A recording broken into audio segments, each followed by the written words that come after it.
to another vlog. Today it's our day 11 of our Samba Sultan adventure, and today we're going to Tawi-Tawi, dulo ng Pilipinas. So, the past few days, ayun, puro work lang ako. Work. And lumipat na kami sa bago naming host. Sa second host namin dito sa Zamboanga City. Kasi ginawa namin dalawa dahil nga nakakahiya naman kung matagal kami masyado mag-i-stay dun sa isang host. Buti na lang dalawa naman silang active na host dito sa Zamboanga City. So, ginawa kong dalawa para hati-hati yung pag-stay namin sa kanila. So, habang si Marie naman nag-work ako, syempre ginagawa ko is nakisama dun sa host namin. Naglilinis dun sa bahay, nagluluto. Mas madalas kong ginawa yung pagluluto. Nag-grocery muna ako. So, una kong niluto pork caldereta. Tapos sunod spaghetti. Tapos gumawa ako ng beef tacos. Tapos munggo. Yun yung last na niluto ko kahapon. At saka yung pizza pala. Gumawa ako ng pizza kanina. Yun lang. See you again. Aming host na si Tinto. Iniwan namin din yung ibang gamit namin kasi wala kaming check-in baggage dito sa Tawi-Tawi. Kasi nga, mas mahal na yung flight dahil mas maaga namin na-book yung Zamboanga eh. Yung dito kasi biglaan. Ayun, then kahapon, since holiday dito sa Zamboanga, walang pasok yung host namin. Kaya, ayun, nag-road trip kami. So, Umulan kasi bigla eh, kaya sabi namin, kung saan na lang kasi SM may bibilin siya. So nag-SM kami, tapos wala doon yung kailangan niya. So, tapos dinala niya kami sa Yakan Village, yung mga weaving area. So, nakakita kami na iba-ibang mga products nila nagawa ng yun nga, mga weaving products. and then sa Rainbow Moss, sakto pa nga kasi may rainbow din nung nandun kami. Last stop is KCC Mall. Then May isa pa tayo. nag-boulevard kami. So nag-food trip lang kami dun sa boulevard. Actually, first time nakapunta din nung host namin sa Rainbow Moss at sa Boulevard. Sa first time namin lahat kumain ng may goreng. Nasarapan ako. Sobrang anghang. Pero masarap. Oo, sobrang anghang yung sauce Sobrang nila. anghang. At ako mahilig ako sa maanghang. Pero hindi yan yung kinaya. Hindi, kaya ko naman, pero talagang sobrang anghang. Kasi yung Yung ramdam dito, sa Maynila kasi parang pag maanghang, parang wala kulang. So dito, talagang maanghang. maanghang. Pati yung sauce ng yung sa mga fishballs, squid ball. Kasi talagang mga talagang mga Malaysian mga pagkain nila, tapos mga Muslim. It's 6:30 a.m. Waiting lang kami sa boarding. See you soon, Tawi-Tawi!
Kung regular boat, 3 hours pa lang ang biyahe nito. Kung yung mga mababagal na makina, mahina. Oo. Yung boat na ginamit namin, kung tutusin siguro mga 1.5 hour, nandito na kami. Kaya lang huminto nga ng 3 beses. Almost 2 hours. Pero mabilis pa rin, compare mo naman sa 3 hours. Tapos, Huminto siya once para mag-refill ng gas. kasunod, Tapos yung 2 beses is may... yung isa, basura. Oo. Yung isa, nagpalit ng propeller. Kaya 3 hinto kami. Tapos lumalakas yung alon. Kaya syempre nakakapagbabagal din yun. After nito, may 2 island pa. Yung Simunol tsaka yung Sangay Siapu na Maldives nga daw ng Pilipinas. So, yun yung pupuntahan namin mamaya. Ewan ko kung dito kami magla-lunch. Pero kasama na yung lunch dun sa babayaran nyo ng 6,000. Dahil meron kaming nakasama na isa, may joiner. So, nabawasan yung 6K namin. May 4. Naging 4,500. Sa kanya, 2,500 yung binayaran niya. Oo. Pero naging 7K kasi nga, matadagdagan yung passenger ng bangka. Kaya, mas mapapalakas sa gasolina. Yun yung sabi ng tour guide namin. Tour guide namin si Kuya Wads. Hi, Kiwad. Siya yung nakakuha kong dito, na-contact ko nung bago pa, nung nasa Manila pa lang kami. Kasi, siya yung pinakamura. Hindi dahil sa pinakamura. Pinili ko lang kasi nag-send sa akin yung si Tangkay ng mga tour agency ng mga operators. 3 yung sinend.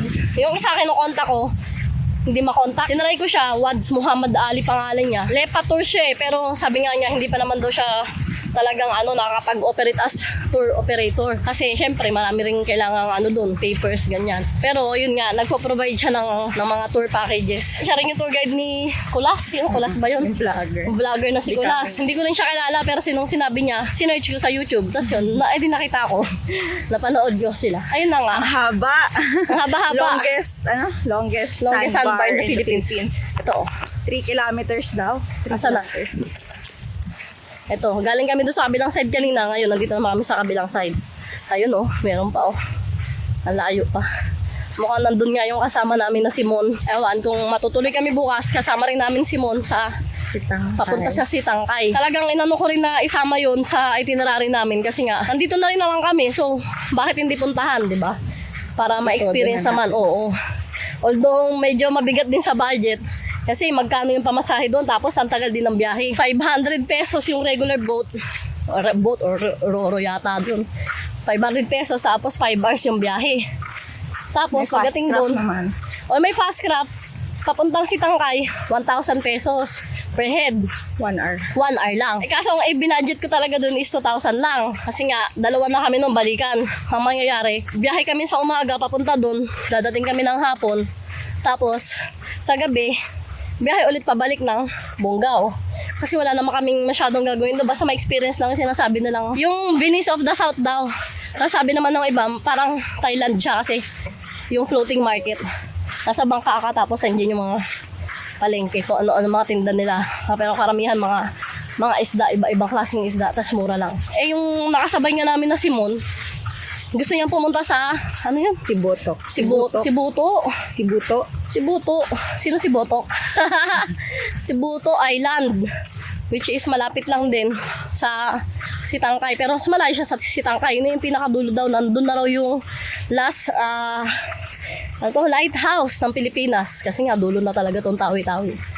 So ngayon, pinag-iisipan namin at i-check yung budget mamaya kung kakayanin namin na pumunta doon. Kasi nga, yung fast craft is 1,150 daw papunta doon sa Sibuto. Pero wala naman daw po problema sa accommodation kasi may homestay daw doon. Wala daw bayad yun kasi talagang yung mga tao lang na nandun, makikituloy ka. Tapos ikaw na bahala. Magbigay ka sa kanila, ganun. Malalaman namin mamaya pag natapos kami sa island hopping na to, pag-usapan namin ni Mon. Mamaya na ulit ang update. Kasi nakakahingal. Ang haba pa nung lalakarin namin, Tapos meron daw dito. Marines. Ayan, may nakatatak na. May Marines. May mga, ayun, parang may mga tulugan sila doon. May mga kubo. Sila daw yung mga naglilinis dito kasi maraming mga basura. Tignan mo, may kabibi. Patay na. Wala na sa tubig. Ay, buhay pa. Buhay pa. Sumirit. Maraming basura, sabi ni ate, mga inaanod daw galing sa Malaysia, galing sa mga communities dito. Oo, kasi maraming bahay na nandun, Yun, yung mga nasa tubig. Mga ganyan. Sabi kanina ni Mon, mga ano daw yung Badyaw community. Pero sabi naman niya ate na tour guide namin, Iba-iba. hindi raw lahat yan Badyaw. Meron din daw mga Tausug.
Hi guys! Kababalik lang namin sa island hopping. Nandito na kami sa aming room.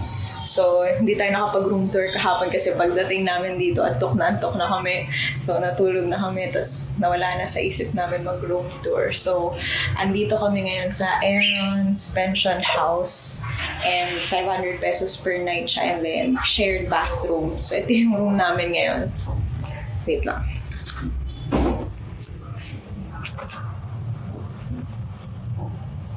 So yan, maliit lang siya, isang double-sized bed. And then, pagdating namin ngayon, inusog nila, siguro kasi umuulan, tapos nilagyan nila ng mga t-shirt dito. Umulan kasi kanina. And then yung gamit namin, magulo talaga kasi nga, inisip namin baka, kasi may laptop kami dyan. So, ginulo talaga namin para hindi halata na may importanteng gamit.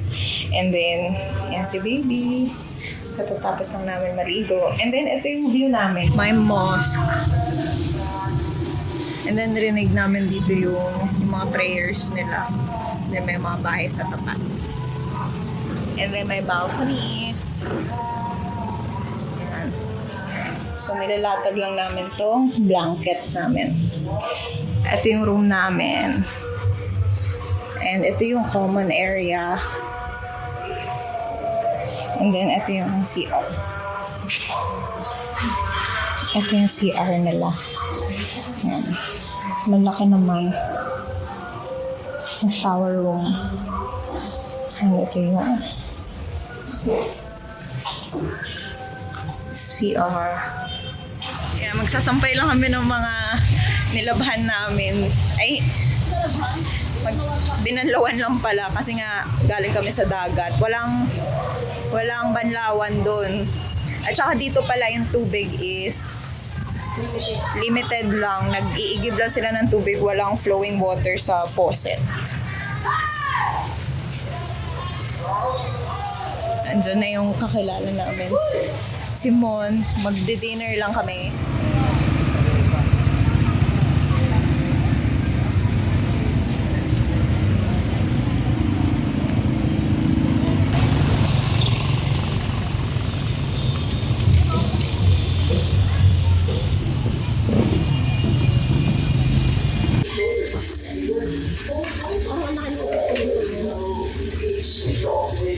Sigmon.